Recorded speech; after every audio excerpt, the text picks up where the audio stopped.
Hey everyone, thanks for tuning in. If you're new here, consider subscribing. It really helps keep these stories coming. And while you're here, let me know in the comments where you're listening from. Now sit back, relax, and let's get into the story. I took the job because I had nowhere else to go. That's not a dramatic opener, it's the truth. A few months before, I was laid off from my position as a site supervisor for a private logistics firm based out of Phoenix. My fiancée left shortly after. I was couch surfing and burning through my savings when I stumbled across the listing online. Night security position, remote location, immediate hire, lodging included. It was posted on a dusty old job board, one of those forgotten corners of the internet where listings never seem to get updated or removed. Still, something about it called to me. Probably the desperation. I sent my resume and got a call just 2 hours later. A week after that, I was driving north out of Flagstaff, through the pine forests on Route 89, toward a place called the Red Pines Motel. The Red Pines is nestled off Highway 89A, just north of the junction with State Route 64. Technically, it's in Coconino County, but it's so far from anything that the closest emergency services are over 40 minutes away. The motel itself is nothing special. Single story, 12 rooms, a cracked neon sign that says Red Pines Motel because 2 of the letters never light up. The lot's made of uneven asphalt, and the view is all desert scrub, ponderosa pines, and a ridge of rust-coloured rocks that the locals called Devil's Tongue. When I arrived, it was almost dusk.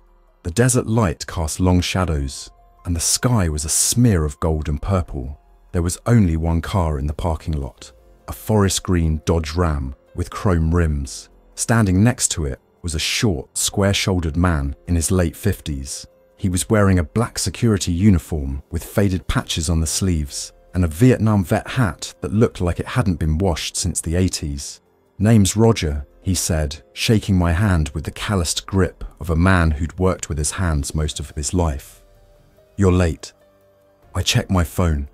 It was exactly 5:45 p.m. He followed my glance and barked a laugh.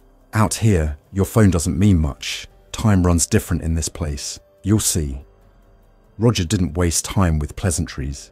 He handed me a laminated binder labelled Security SOP and told me to read it in room 2, which he said would be mine for the duration of my contract.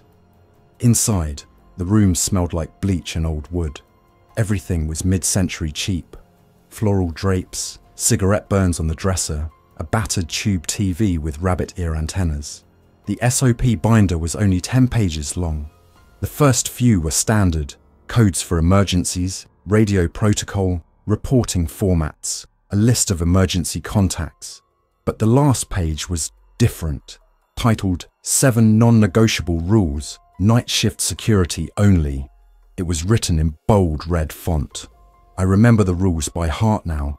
They were simple, but something about them chilled me. Do not leave the parking lot perimeter between 11 p.m. and 4 a.m., not for any reason. If a guest asks you what year it is, give them a vague answer and walk away. The motel has 12 rooms. If room 9's door is open, close it, but do not look inside. You may see a second moon between 2 a.m. and 3 a.m. Do not acknowledge it. If you hear knocking from the vending machine alcove, radio code 5, and do not investigate. No guests are allowed to check in between 2:15 a.m. and 2:45 a.m. If someone attempts to, tell them we're full, even if we aren't. You must never, ever speak to the woman in the white dress. If she speaks to you first, recite Psalm 23 aloud and walk back to the office without turning around. I thought it was a joke, a hazing ritual. Roger didn't look like the kind of guy who had much of a sense of humor, but I figured maybe this was his idea of fun. Initiate the new guy with some creepy stories. The first night changed that. Roger didn't even stay for the night. He gave me a half-empty thermos of black coffee, handed me a battered Motorola radio, and told me he'd be back at 6 a.m. Then he drove off, kicking up dust as he disappeared into the dark. The shift started normally. I walked the perimeter, checked the locks on the tool shed and the maintenance closet, noted the plate numbers of the 2 guests in rooms 5 and 7. I read a dog-eared paperback for a while in the main office. At 10:58 p.m, the lights flickered, just once. I made a mental note to check the circuit breaker in the morning. At 11:01 p.m, I got a call on the lobby phone. The landline, no caller ID. "Room 9, said a low male voice. "The door's open." I hung up and stared at the wall for a second, trying to process whether I'd actually heard it. Against my better judgment, I left the office. Room 9 sits at the far left of the row, partially blocked by the maintenance shack. I approached slowly, flashlight in hand, my boots crunching gravel with each step. Sure enough, the door was open, just a sliver. I couldn't see inside, it was pitch black, but I remembered the rule. Close it, don't look inside. So I closed it, slowly, quietly. As soon as the door clicked shut, I heard something behind me. A shuffle, like bare feet on concrete. I turned, scanning with my flashlight. Nothing but empty rooms, a vending machine glowing at the far end, and the faint whine of wind in the pines. I went back to the office, locked the door, and stayed there the rest of the night. At 5:59 a.m, Roger walked in with a breakfast burrito and handed it to me like nothing had happened. "You closed room 9? He asked casually. I nodded. "Good. Most people don't the first night. Welcome aboard." The woman in the white dress. It was my 3rd night when I first saw her. I was doing my usual patrol around 1:40 a.m, shining the light across the parking lot and checking the surrounding tree line. That's when I saw movement near the vending machines. A woman. She was barefoot, wearing a long white dress that dragged slightly behind her. She had long black hair and stood with her back to me, facing the trees. My brain instantly clicked to the rule. Never speak to her. Recite Psalm 23 if she speaks to you. I froze, not even daring to breathe. She didn't move. I turned and started walking back to the office, slow and steady. Then I heard her voice, soft, melodic. "Do you know what year it is?" Every hair on my body stood on end. I kept walking. "Do you know what year it is?" she repeated, louder now. I started muttering, "The Lord is my shepherd, I shall not want.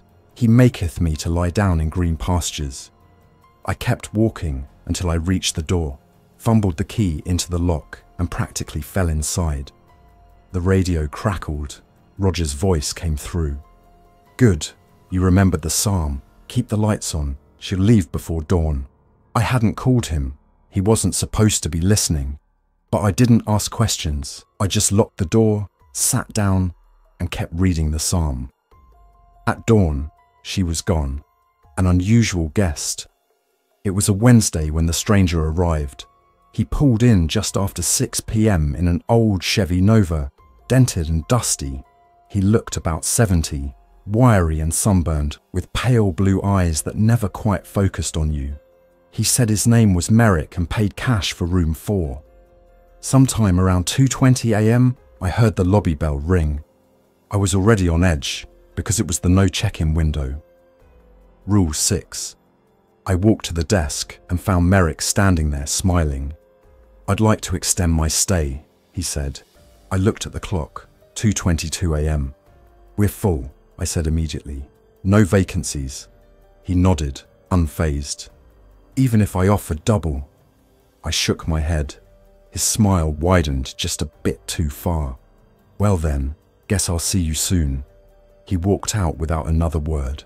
By morning, his car was gone, but room 4's window was open, and inside, scrawled into the drywall above the bed in some kind of ash or charcoal, were 5 words. "She walks when the moon splits." I stood at the doorway for nearly a minute, staring at the message. There was something strange about the handwriting, like it had been written in a hurry, but still held a deliberate rhythm. The words weren't smeared. Whatever he used, it didn't flake off or leave residue. I rubbed a corner with my thumb. It didn't budge. Roger arrived 5 minutes later, sipping from his thermos like it was any other day. I walked him to room 4 and showed him the message. He barely glanced at it before stepping inside, pulling the window closed and locking it. "We don't talk about what they leave behind," he said flatly. "Just clean it if you can. Paint over it if you can't." "But what does it mean?" I asked. He paused in the doorway, staring past me toward the motel lot. "It means you should check your shift logs from last night and start paying attention to the sky." He drove off before I could press further. Back in the office, I opened the incident log I kept during every shift. It was just standard notes, time markers, guest noise complaints, routine checks, and weather updates. But when I reached the 2 a.m. to 3 a.m. section, I noticed something off. My handwriting was different. The spacing, the pen pressure, and in that section, the words were brief and emotionless. I didn't remember seeing a second moon. I didn't remember writing those entries at all. That night, I started carrying my phone in my chest pocket with the camera facing outward and recording, just in case. The man with the briefcase. 2 days after the room 4 incident, a new guest checked in. A businessman, mid-40s, wearing a light grey suit and horn-rimmed glasses. He arrived around 5:50 p.m. in a late-model Lexus with Texas plates. His name, according to the log, was Henry Bell.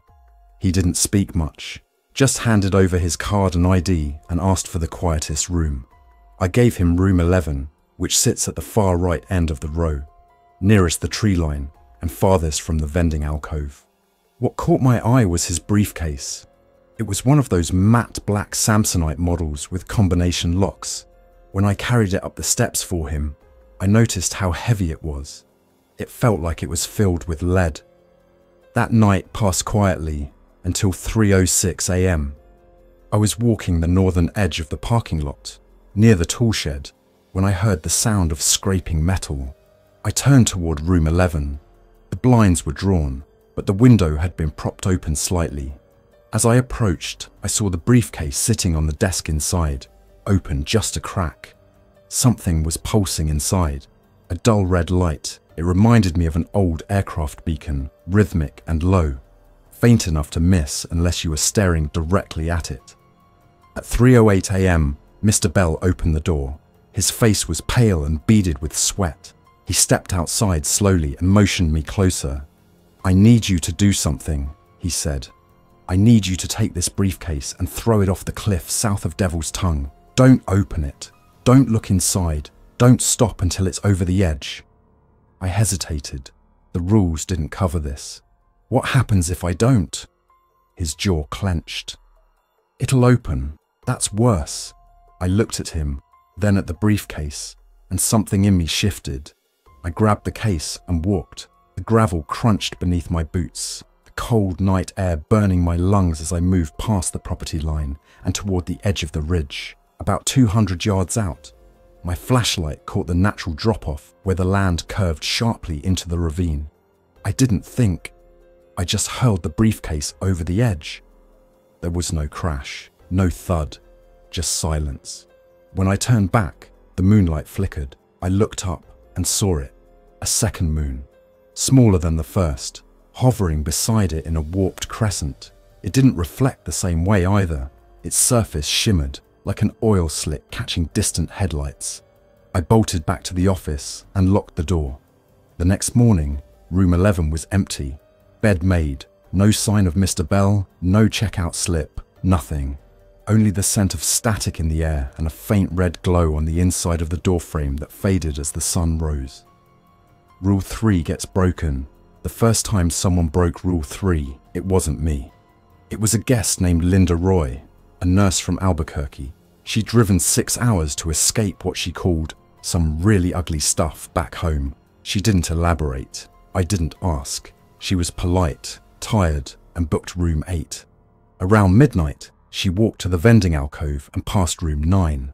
The security camera caught it, her glancing at the slightly ajar door, curiosity pulling her closer. She paused, leaned in, and looked inside. Exactly 5 seconds. That's all it took.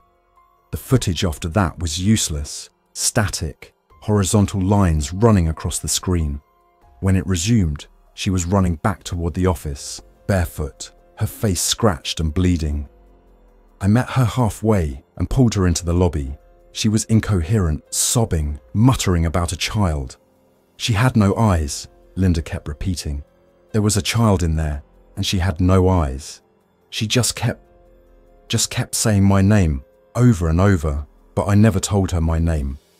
I tried calming her, but it was like trying to stop a train with bare hands. I called the sheriff's department. Took them over an hour to arrive. By then, Linda had locked herself in the bathroom and refused to come out. When the deputy finally showed up, he didn't ask many questions. Just checked room 9 with a handheld spotlight, found nothing, and filed a wellness report. They took Linda to Flagstaff Medical Center for evaluation. I never saw her again. Afterward, Roger told me the motel had a 3 a.m. reset. What does that mean? I asked. He stared at the horizon.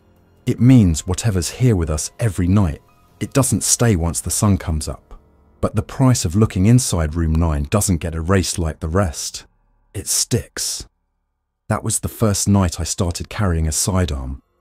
Security loadout. Before that week, I only carried a flashlight, a pocket radio, and a logbook. After the Linda incident, Roger insisted I take the motel's official emergency kit from the gun safe in the supply room.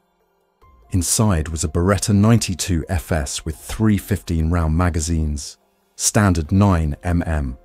Alongside it was an older Remington 870 shotgun, loaded with 4 buckshot, a canister of industrial-grade bear spray, and, oddly, a leather-bound King James Bible. Roger said to keep the pistol holstered and the shotgun slung behind the front desk. The bear spray, he told me, wasn't for animals. I've had to use it twice, he said. Once on the woman in the white dress, once on something that climbed out of the soda machine. He said it so casually, I didn't know whether to laugh or start packing. That night, I kept the pistol at my hip. I didn't think I'd need it, but something was shifting in the air, and the rules no longer felt like guidelines. They felt like the only thing keeping me alive. The vending alcove. The alcove sits between rooms 6 and 7.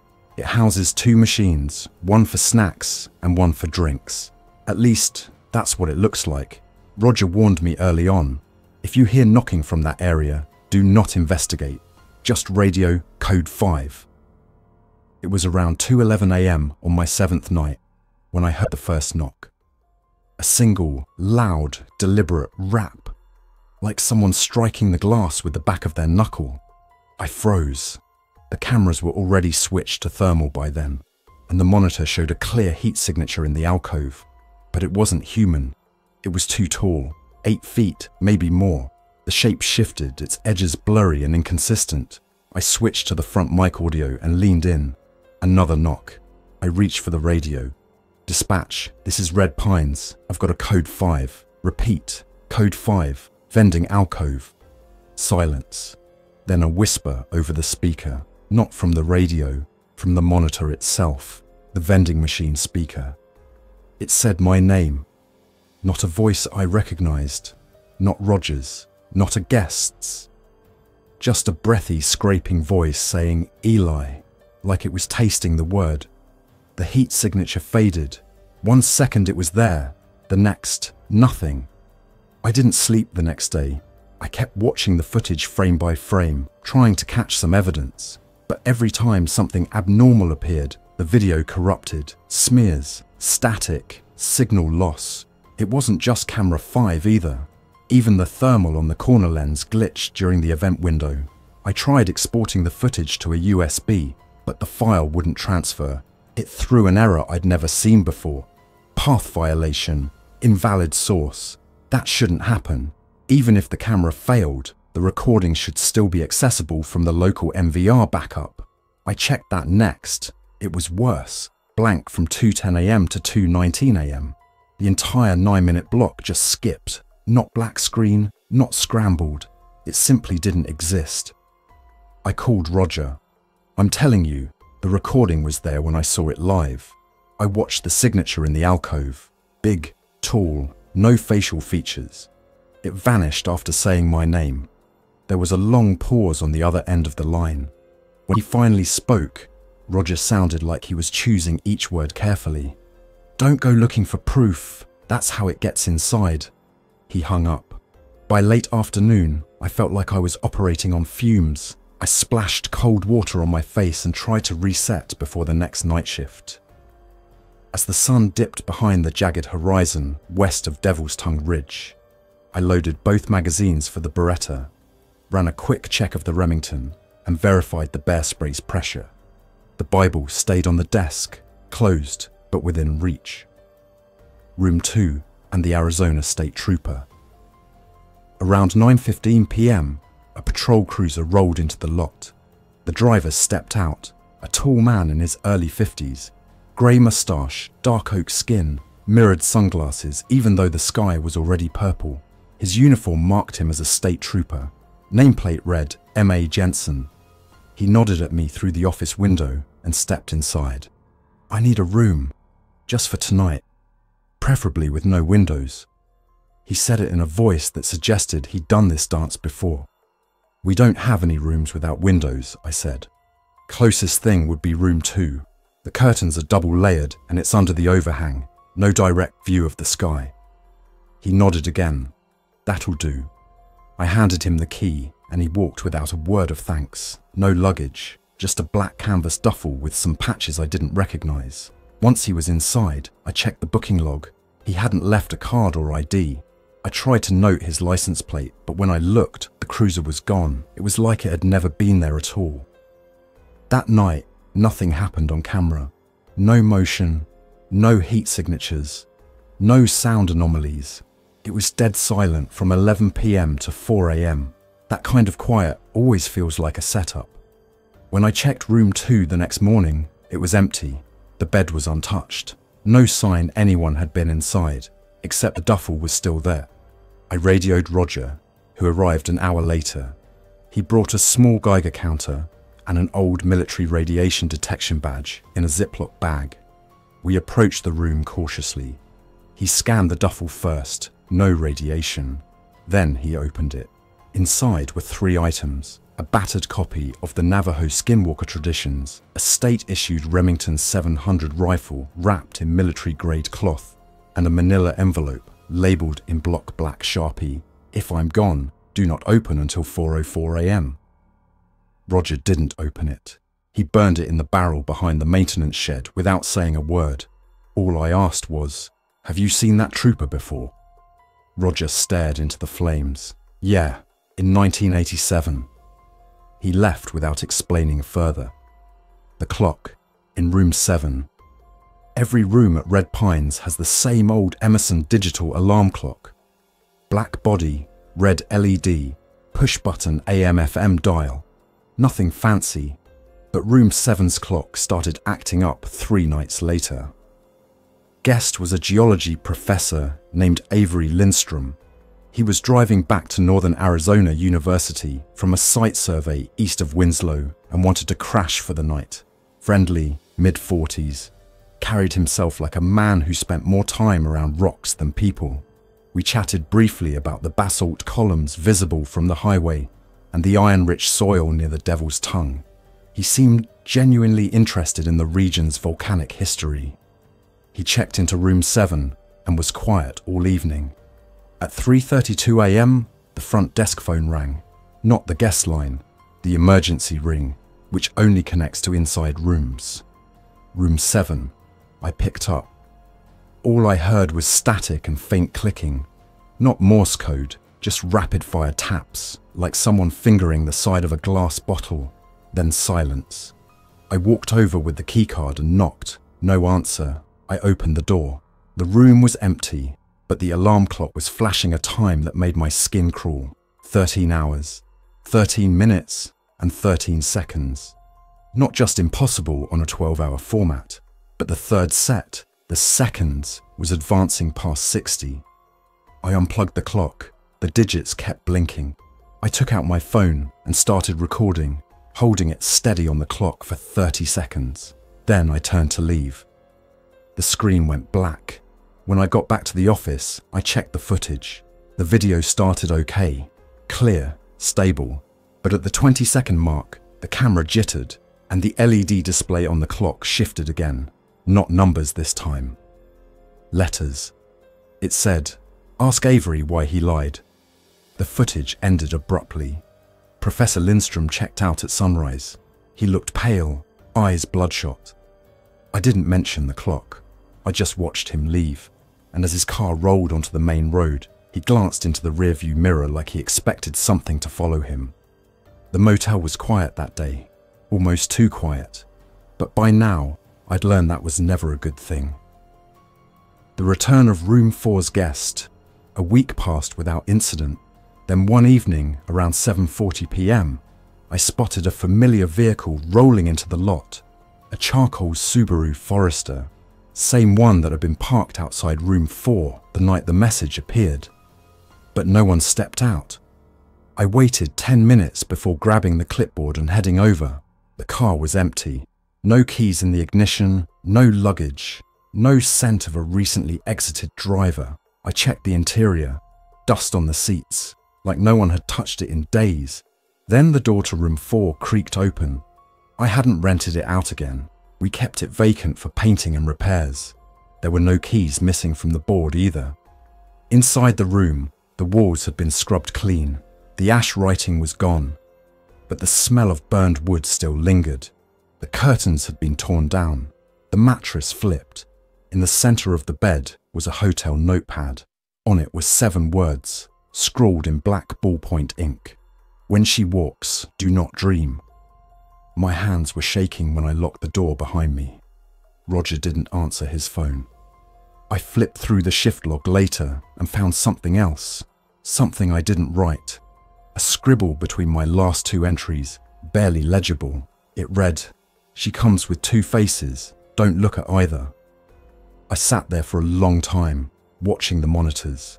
That night, I saw the second moon again. It rose beside the first around 3:03 a.m., not in the same place. Off to the east this time, hovering low over the Devil's Tongue. Its surface rippled like warm tar, and as I stared, something moved across it.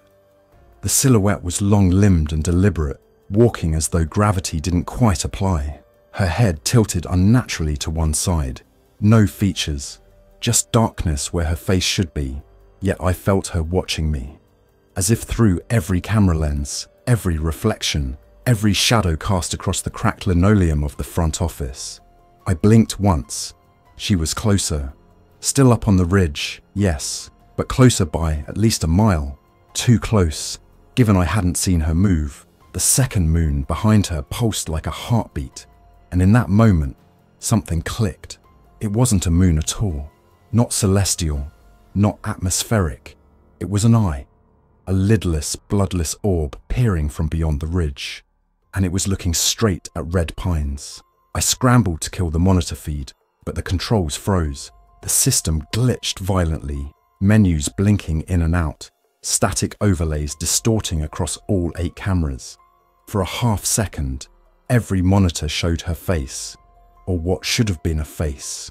It was as if someone had carved a human head from polished obsidian and forgotten to include eyes, nose, or mouth.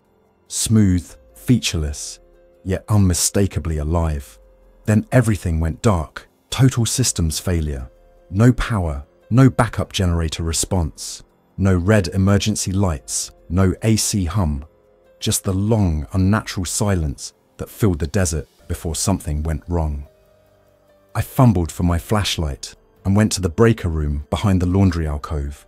The smell hit me first, ozone and rot, like copper wire left in standing water. The breakers hadn't flipped, they had melted.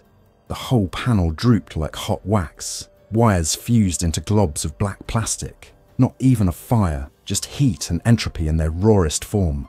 I'd never seen anything like it. I backed out slowly, Beretta drawn, flashlight cutting arcs through the hallway. When I stepped into the lobby again, the air had changed. Heavy, thick, like walking into an unfinished basement after rain.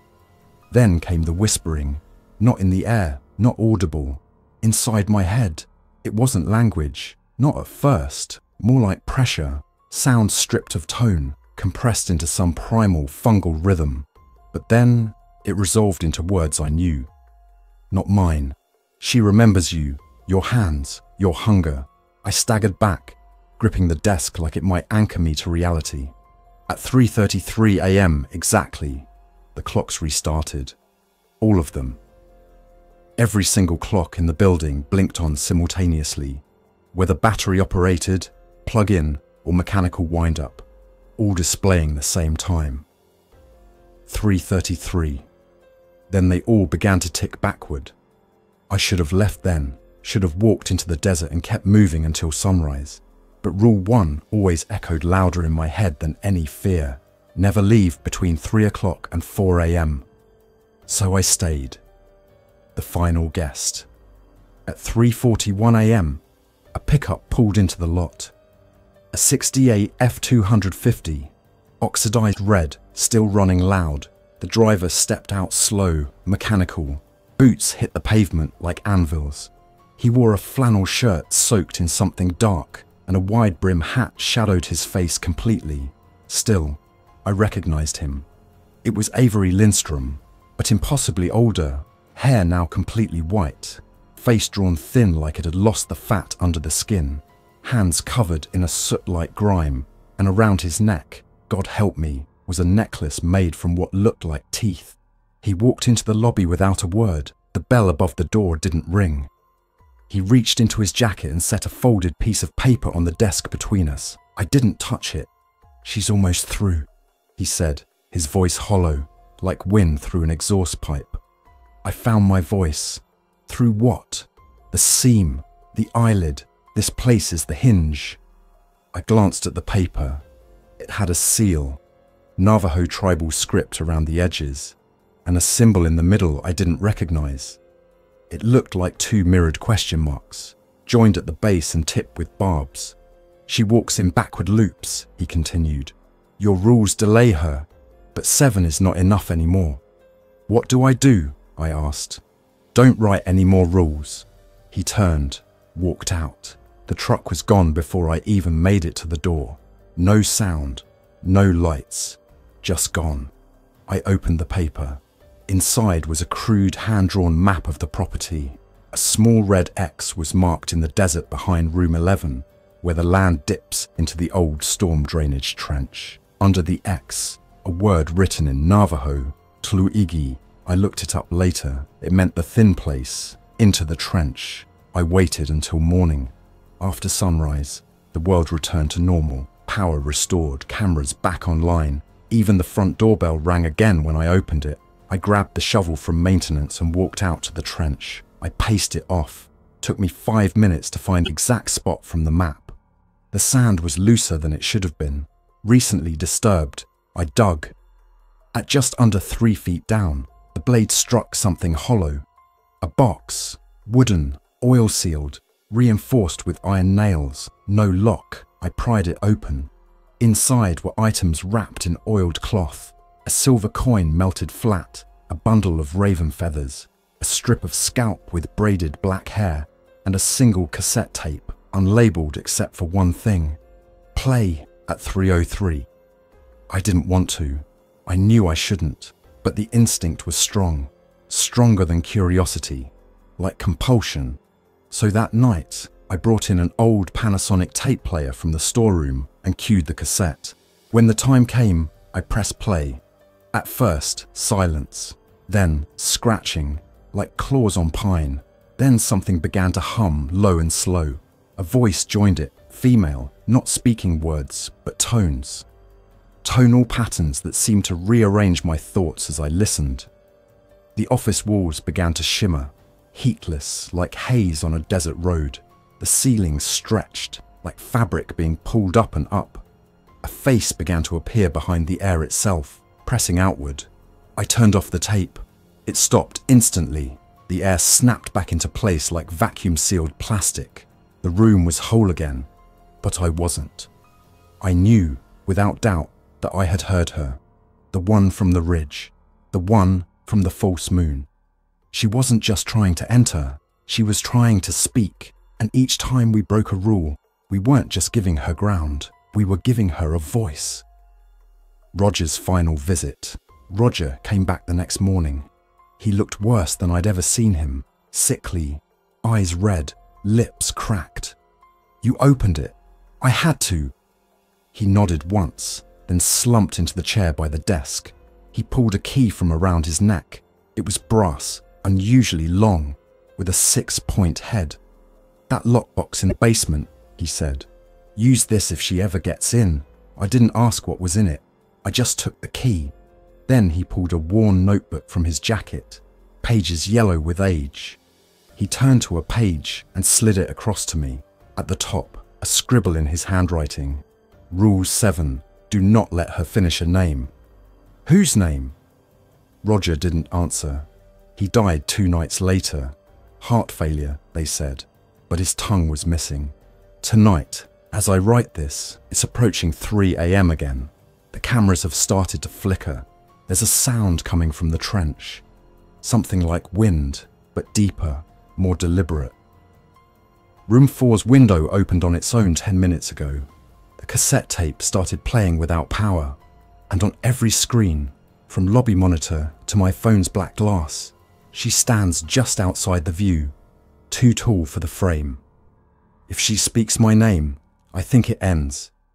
So I'm leaving this log in the safe with the rest of the keys. If someone finds it, if someone reads this, don't try to fix it. Don't update the rules. Don't write an 8th.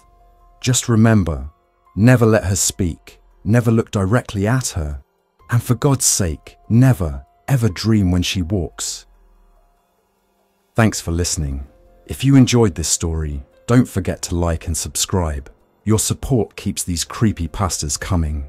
Until next time, stay alert, stay safe, and never ignore the feeling that something is watching.